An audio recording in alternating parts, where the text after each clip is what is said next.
हमारे नबी सल्लल्लाहु अलैहि वसल्लम के पास एक सहाबी आए भीख मांगने के लिए, सही हदीस है। लोगों को वो हदीसें तो याद होती हैं जिसमें सदक़े की तरगीब है, वो भी हदीसें याद रखनी चाहिए। सदका करना चाहिए, स्टाइल ये होना चाहिए, अंदाज ये होना चाहिए जो मैं आपको बता रहा हूँ। सहाबी आए, अंसारी सहाबी, अर्ज़ किया या रसूल अल्लाह घर में क्या है? फाक़े, कुछ भी नहीं है खाने में। वो वाकई बेचारे मुस्तहिक थे, उन्हें तो नबी वैसे ही दे देते ना, वो झूठ थोड़ी बोल रहे थे नबी की खिदमत में आके। कुछ भी नहीं है घर में। आपने फरमाया कुछ तो होगा, सब सहाबा बैठे हुए हैं, कुछ तो होगा। फरमाया सिर्फ एक प्याला है।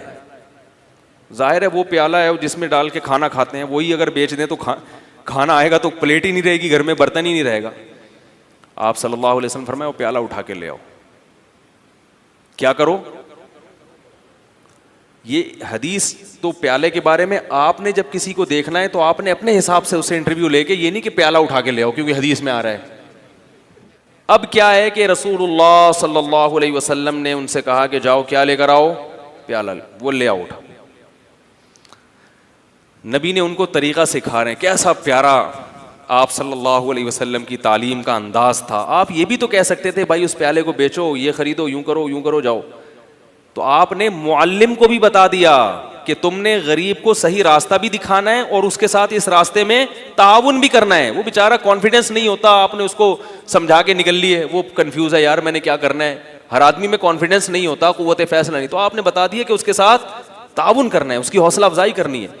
तो आप ये नहीं आप सल्लल्लाहु अलैहि वसल्लम ने फरमाया कि जाओ वो प्याला बेचो और ये करो और वो करो और खुद ही कर लो सारा कुछ। फरमाया ले आओ। जैसे जैसे कह रहा हूं ना वैसे वैसे गोया उंगली पकड़ के चलाना सिखा रहे हैं, भीख से उंगली पकड़ के छुड़वा रहे हैं। ये ज्यादा बड़ी खिदमत है। अगर आप सल्लल्लाहु अलैहि वसल्लम उन सहाबी को खाना दे देते, सदका दे देते, अगले दिन फिर आ जाते, वो अगले दिन फिर आ जाते, वो तो खाओ खत्म। और थोड़े दिनों में क्या होता, उनकी ज़ौजा भी यही, बच्चे भी यही कर रहे होते। ये भीख ऐसी बीमारी है जो नस्लों में चलती है। खानदानी भिखारी होते हैं बाज लोग, अरे हमारे अब्बा भी यही काम करते थे ठीक है ना। तो नबी सल्लल्लाहु अलैहि वसल्लम ने फरमाया जाओ प्याला उठा के ले आओ। वो साहबी परेशान है, क्या होगा भाई? ठीक है, नबी ने कहा है ले आए। आप सल्लल्लाहु अलैहि वसल्लम ने फरमाया इसे कौन खरीदेगा? हर चीज़ का कोई ना कोई तलबगार होता है। एक सहाबी ने फरमाया 1 दिरहम में ये मुझे दे दें। आपने फरमाया इससे ज़्यादा में कौन खरीदेगा? भाई अब बिजनेस का तो उसूल है ना, सरमाया चाहिए तो जितना ज़्यादा सरमाया ले सकते हो। अरे यार भाई बिजनेस का तो उसूल है, हलाल सरमाया है। तभी ये याद रखो इस्लाम ने किसी चीज़ की कीमत मुतय्यन नहीं की है। नबी ने फरमाया दाउन नास, लोगों को अपने हाल पे छोड़ दो, कीमतें मुतय्यन मत करो। इन्नल्लाह हुवल मुसअ्इर, अल्लाह चीज़ों की कीमतें खुद मुतय्यन करता है। जिस चीज़ की कीमत अल्लाह ने बढ़ानी होती है मार्केट से शार्ट कर देगा उसको, जिस चीज़ की कीमत अल्लाह ने घटानी होती है मार्केट में अल्लाह उसको वाफर मिकदार में फेंक देते हैं। इसलिए असल उसूल यही है कि किसी चीज़ की कीमत मुतय्यन नहीं है। आप जो अपनी चीज़ धोखा ना हो उसमें, जिस कीमत पे चाहे बेचें।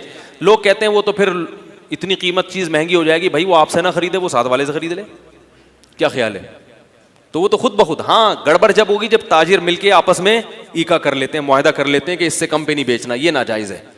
इसी वजह से फिर हुकूमत को इन्वॉल्व होना पड़ता है, चीज़ों की कीमतें मुतय्यन करती है। तो आप सल्लल्लाहु अलैहि वसल्लम ने फरमाया कौन खरीदेगा? एक साहबी ने कहा 1 दिरहम में। आपने फरमाया कि इससे ज़्यादा में कौन खरीदेगा? एक साहबी ने कहा मैं 2 में खरीदूंगा। उससे ज़्यादा बोली लग नहीं रही थी।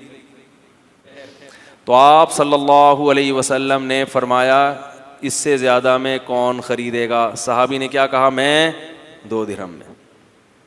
2 दिरहम में ख़रीदा। 2 दिरहम आप सल्लल्लाहु अलैहि वसल्लम ने उन सहाबी को दिए। फरमाए 1 दिरहम से कुल्हाड़ी लेकर आओ और 1 से अपने और अपने बच्चों के लिए खाना लेकर आओ, गुजारा चलाओ फ़िलहाल, क्योंकि अब भूख का भी तो कोई इलाज करना है ना। तो वो गए, 1 दिरहम से क्या ख़रीदा? गुजारे लायक। ये नहीं कि पिज़्ज़ा लेके जा रहे हैं। आज ये भी होता है, अपनी हरकतें ठीक नहीं हैं, इतनी अर्निंग नहीं है जितना घर में खर्चा शुरू कर दिया और कह रहे हैं खर्चे ही नहीं पूरे हो रहे, खर्चे ही नहीं पूरे। और कहाँ से पूरे होंगे भाई आपके? आपकी औकात दुकान आपकी पकौड़ों की है और बातें क्या कर रहे हो, करोड़ों की बातें कर रहे हो। तो अपनी औकात देखकर अपने पांव फैलाओ ना। वो जो भी बेचारों को मिला होगा जौ की रोटी, भाई फिलहाल बेगम हज्जे हालात भी हो जाएंगे, अभी क्या करो, सब्र करो। मैं ये बात अर्ज कर रहा था कि आप सल्लल्लाहु अलैहि वसल्लम ने फरमाया कि जाओ क्या लेकर आओ, 1 दिरहम से अपने घर वालों के लिए खाना और 1 दिरहम से कुल्हाड़ी लेकर आओ। कुल्हाड़ी, अब ये भी नहीं आपने फरमाया कि जाओ कुल्हाड़ी लेके वहीं से जंगल में लेकर आओ, हौसला अफजाई कर रहे हैं, लाओ मेरे पास लाओ। वो लेकर आए, आप सल्लल्लाहु अलैहि वसल्लम ने उसमें दस्ते मुबारक को अपने हाथ से डाला उसमें, और वो कुल्हाड़ी उन सहाबी के हवाले की। फरमाए जाओ लकड़ियाँ, जंगल से लकड़ियाँ काटो और इनको बेचो। वो सहाबी 10-15 दिन के बाद आए और कहा कि या रसूल अल्लाह, मैं लकड़ियाँ काट के बेचता रहा और ज़ाहिर है कुछ से खाना भी ख़रीदता रहा और कुछ को बचत भी करता रहा, मेरे पास 15 दिरहम इकट्ठे हो गए हैं। दिरहम बड़ी वैल्यू वाली चीज़ थी उस ज़माने में। एक बर्तन 2 दिरहम का फ़रोख्त हुआ तो 15 दिरहम से 15 दिनों में वो कितने बर्तन खरीद सकते थे?